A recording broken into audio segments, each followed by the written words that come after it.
तो भाई मैं जब फर्स्ट ईयर में यहाँ एम्स में आया हुआ था तब मुझे ना कुछ 2-3 ऐप्स मिले थे जो एनाटॉमी पढ़ने के लिए थे। वो 3D में पूरा बॉडी का एक-एक पार्ट को डिज़ाइन किया हुआ था, उसमें रेंडर किया हुआ था, एक-एक सिस्टम को डिज़ाइन किया हुआ था। मुझे लगता था ये कितनी बड़ी बात है और जो भी ऐप थे वो बाहर के ऐप थे, इंडिया के नहीं थे। और मुझे लगता था बहुत मेहनत करके इन लोगों ने बनाया होगा।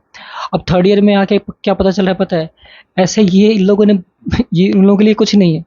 अब भी हम लोगों के बॉडी में करीब 20,000 तरीके का प्रोटीन्स बनता है, हमारा जीनोम बनाता है और ये सारे प्रोटीन्स का इन लोगों ने ऑनलाइन लाइब्रेरी बना के रखा है और उसमें सारा प्रोटीन्स का कैसा फ़ोल्डिंग है उसका पूरा 3D में घुमा-घुमा के तुम देख सकते हो। सारा प्रोटीन्स मतलब 20,000 बॉडी की हम लोग के बॉडी में बनता है। इसके अलावा उन लोगों ने जानवरों का कुत्ता, बिल्ली, सूअर, साँप सबका पूरा प्रोटीन का स्ट्रक्चर का डेटा इकट्ठा करके रखा हुआ है। और ये लोग अब उसी पे पीएचडी रिसर्च करके फार्मा कंपनी का पे ऊपर रिसर्च करके ढेर सारा नया दवाइयाँ बनाते हैं अलग-अलग डोमेन्स को कंबाइन करके कैसे भी करके। और ये लोग कितना कम समय मतलब 100 साल पहले से तो नहीं कर रहे होंगे ऐसा।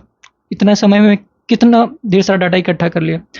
और ऐसा कोई कोई बड़ी बात नहीं है। मतलब मैं बचपन में जब मैं टीनेजर था तो मुझे भी ऐसा लगता था कि यार इतना छोटा-सा चिप जब मैंने पहली बार चिप देखा था तो मुझे लगता है इतना छोटा-सा चिप में अगर वीडियो इकट्ठा कर सकते हैं इतना ढेर सारा, तो क्यों ना पूरा एक रूम भर के हम चिप खरीद लें और उसमें ढेर सारा वीडियो इकट्ठा कर लें और कभी न कभी ये काम आएगा। लेकिन सब घर वाले डाँट रहे थे कि इससे क्या होगा, तुमको क्या फ़ायदा मिलेगा ये वो। लेकिन आप सोचो बेसिकली वो लोग आज जो हमें डेटा बेच रहे हैं वो लोग वही तो कर रहे हैं। आपसे ही डाटा पूरा दुनिया से इकट्ठा किया है और आपको ही बेच रहे हैं। तो जो लोगों को पावरफुल लगता है वो सबको पता नहीं क्यों लोग करने में डरते हैं। ये एक बच्चा भी सोच सकता है कि कितना इम्पोर्टेंट है, लेकिन हम लोग डाटा को पता नहीं क्यों इम्पोर्टेंस नहीं दिए है। और आप सोचो डाटा बहुत इम्पोर्टेंट है। आज अगर डेटा उन लोगों ने इकट्ठा नहीं किया होता है तो आज एआई नहीं बना पाते। तो इंटरनेट आया तभी एआई आ पाया। इसलिए डेटा जितना मैसिवली आप इकट्ठा कर सको हम लोग को करना चाहिए था। और ये बहुत सैड पार्ट है कि अभी भी हम लोग डेटा इकट्ठा करने के सिस्टम पे उतना ज़्यादा काम नहीं किए हैं जो हमको करना चाहिए, जो कंप्यूटर बेस्ड करना चाहिए। अब भी हम लोग जो पढ़ाई-लिखाई करते हैं वो सारा एग्ज़ाम ऐसा बना दिया है कि लोग ब्रेन में याद कर रहे हैं और ब्रेन का काम है मेनली लॉजिक लगाना अब के समय में। उसको लॉजिक से ढेर सारा डेटा को कैसे इकट्ठा किया जाए, कैसे इवोल्यूशन से जोड़ा जाए, कैसे उससे कोई कंक्लूजन बना के कोई दवा बनाया जाए, ये सब हम लोगों का ब्रेन का काम होना चाहिए और इकट्ठा करने वाला काम सारा मशीन्स को दे देना चाहिए।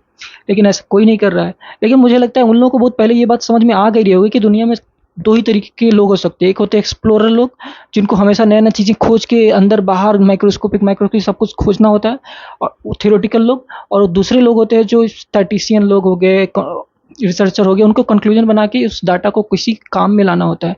ये हम लोग शायद कभी नहीं कर पाए। क्योंकि हम बस यही सोचते हैं कि 4 दिन की ज़िंदगी है, अरे क्यों इतना मेहनत करना, खत्म हो जाएगा, मर जाएँगे एक दिन सब। ऐसा पता नहीं क्यों लोग सोचते हैं। बचपन से मैंने देखा है बहुत जवान-जवान लोग भी ऐसे ही बातें करते हैं। क्यों भाई?